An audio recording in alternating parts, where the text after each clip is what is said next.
ಅಧ್ಯಾಯ 1ರಿಂದ 3ನೇ ವಚನ. ಯೆಹೋವನಿಗೆ ಸ್ತೋತ್ರ. ಯಾವನು ಯೆಹೋವನಲ್ಲಿ ಭಯಭಕ್ತಿಯುಳ್ಳವನಾಗಿ ಆತನ ಆಜ್ಞೆಯನ್ನು ಅತಿ ಆನಂದ ಪಡುವನೋ ಅವನೇ ಧನ್ಯನು. ಅವನ ಸಂತಾನವು ಲೋಕದಲ್ಲಿ ಬಲಿಷ್ಠವಾಗಿರುವುದು, ನೀತಿಯ ವಂಶವು ಶುಭ ಹೊಂದುವುದು. ಅವನ ಮನೆಯಲ್ಲಿ ಧನೈಶ್ವರ್ಯಗಳು ತುಂಬಿರುವವು. ಆತನ ನೀತಿಯು ಸದಾಕಾಲ ಫಲಿಸುವುದು.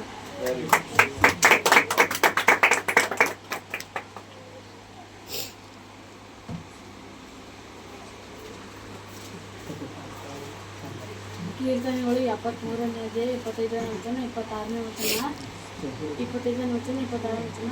ಪರಲೋಕದಲ್ಲಿ ನೀನಿಲ್ಲದೆ ಮತ್ಯಾರು ಅವಶ್ಯ, ಇಹಲೋಕದಲ್ಲಿ ನೀನಿಲ್ಲದೆ ಇನ್ಯಾರು ಬಯಸುವುದಿಲ್ಲ.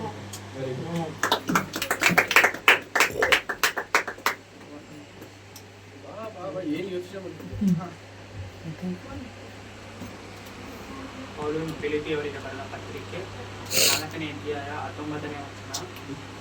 ನನ್ನ ದೇವರು ಕ್ರಿಸ್ತ ಯೇಸುವಿನ ಮೂಲಕ ತನ್ನ ಪ್ರಭಾವದ ಐಶ್ವರ್ಯಕ್ಕೆ ತಕ್ಕ ಹಾಗೆ ನಮ್ಮ ಪ್ರತಿಯೊಂದು ಕೊರತೆಯನ್ನು ನೀಗಿಸುವುದು. ನಮ್ಮ ತಂದೆಯರ ದೇವರಿಗೆ ಯುಗಾಯುಗಾಂತಗಳಲ್ಲಿ ಪ್ರಭಾವ ಆಗಿದೆ.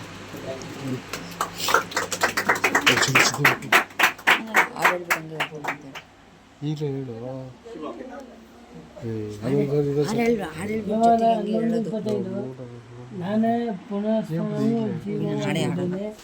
ನನ್ನನ್ನು ನಂಬುವನು ಸತ್ತರೂ ಬದುಕುವನು.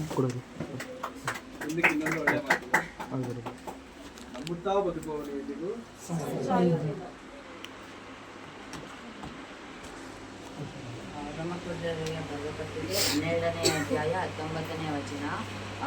ನೀವು ಮುಯಿಗೆ ಮುಯಿ ತೀರಿಸದೆ ಶಿಕ್ಷೆಯನ್ನು ದೇವರಿಗೆ ಬಿಡಿ, ಶಿಕ್ಷಿಸುವುದನ್ನು ದೇವರಿಗೆ ಬಿಡಿರಿ.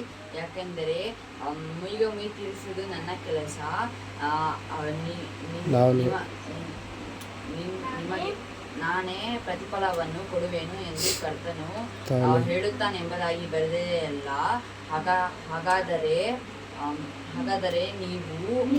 ಹಾಗಾದರೆ ನಿಮ್ಮ ವೈರಿ ಹಸಿದರೆ ಅವರಿಗೆ ಊಟಕ್ಕೆ ಬಡಿಸಿ, ಬಾಯಾರಿದರೆ ಕುಡಿಯಲು ಕೊಡಿ.